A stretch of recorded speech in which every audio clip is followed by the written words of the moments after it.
Bayangkan bangun tidur, dan asisten AI-mu sudah menyiapkan jadwal, membalas email penting, bahkan membuat video YouTube untuk channelmu, tanpa kamu menyentuh keyboard. Ini bukan fiksi ilmiah, ini 2026. Dalam 2 tahun terakhir, AI berkembang lebih cepat daripada 20 tahun sebelumnya. Dan sekarang, kita ada di titik di mana AI bukan lagi alat bantu. AI mulai mengambil alih. Di video ini, kita akan membahas 5 tren AI paling panas di 2026 yang didukung data, bukan spekulasi, bukan hype. Dari AI yang bisa bikin video sampai etika AI yang jadi isu global. Tren pertama dan paling revolusioner, AI Video Generator. Search interest untuk topik ini naik ribuan persen dalam 5 tahun terakhir. Kenapa? Karena sekarang siapapun bisa bikin video tanpa kamera, tanpa skill editing, tanpa talent. OpenAI dengan Sora, Runway Gen 3, Higgsfield, semuanya balapan bikin AI yang bisa generate video realistis hanya dari teks. Bulan lalu saja, sebuah channel YouTube faceless berhasil meraup $61.000 per bulan hanya dengan 12 video yang seluruhnya dibuat pakai AI. Channel itu pakai AI untuk bikin gambar, AI untuk voice over, AI untuk scripting. Satu video jadi dalam 20 menit. Ini mengubah lanskap kreator selamanya. Dulu untuk jadi YouTuber butuh kamera mahal, skill editing bertahun-tahun, dan keberanian tampil di depan kamera. Sekarang, modal laptop dan koneksi internet. Tapi ada sisi gelapnya juga. Bayangkan deepfake yang tidak bisa dibedakan dari video asli. Politik, penipuan, manipulasi, semua jadi lebih mudah. Sekarang mari kita bahas tren kedua, AI Personal Assistant. Kalau 2024 adalah tahun chatbot, 2026 adalah tahun AI Agent. Apa bedanya? Chatbot cuma bisa ngobrol, AI Agent bisa melakukan.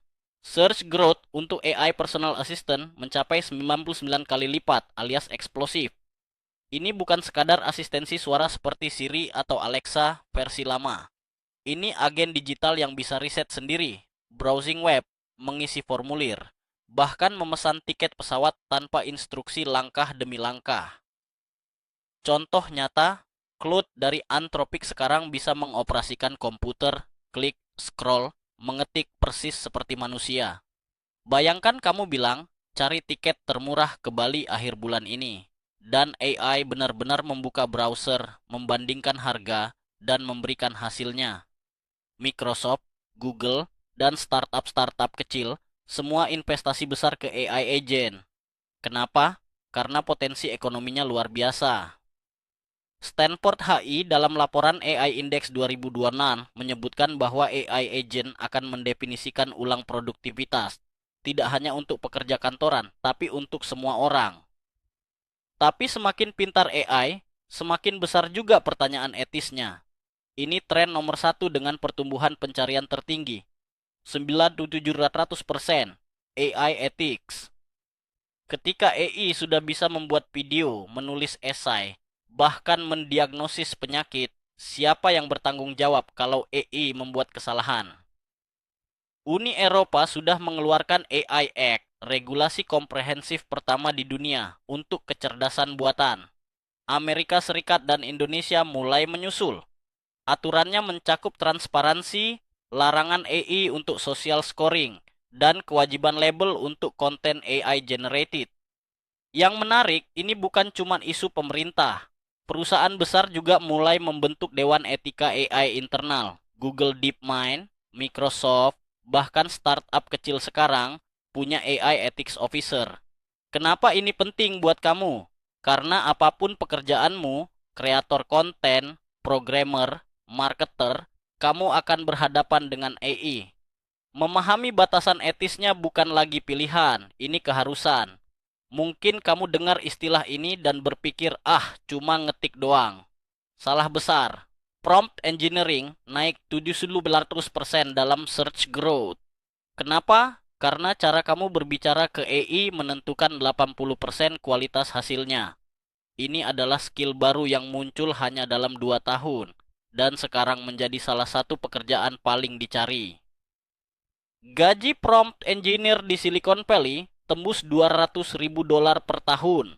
Tapi bukan cuma buat programmer, content creator, researcher, bahkan guru. Semua mulai belajar prompt engineering karena AI sudah jadi bagian dari workflow mereka. Intinya, di era AI, kemampuan paling berharga bukan lagi coding, tapi knowing how to talk to AI. Musik, seni, tulisan, semua diguncang AI. AI Music Generator naik 9.500%, AI Image Enhancer naik 3.050%, AI Story Generator naik 4.060%. Artis dan musisi sekarang terbelah. Ada yang melihat AI sebagai ancaman, ada yang melihatnya sebagai alat. Faktanya, kreator yang mengadopsi AI justru lebih produktif. Bukan karena AI menggantikan kreativitas, tapi karena AI menghilangkan bagian membosankan dari proses kreatif. Bayangkan musisi yang bisa generate 20 variasi melodi dalam 5 detik, lalu memilih dan menyempurnakan yang terbaik. Itu bukan pengganti kreativitas, itu amplifier. Channel YouTube yang kita bahas di awal, itu buktinya. Kreator itu tidak jago gambar, tapi dia tahu cara menggunakan AI untuk mengeksekusi visinya. Jadi, apa intinya? AI di 2026 bukan lagi hype. AI adalah infrastruktur. Seperti internet di tahun 2000-an, kamu bisa mengabaikannya, tapi kamu akan tertinggal. 5 tren ini, video generator, AI agent, AI ethics, prompt engineering, dan AI kreatif, mereka tidak terpisah.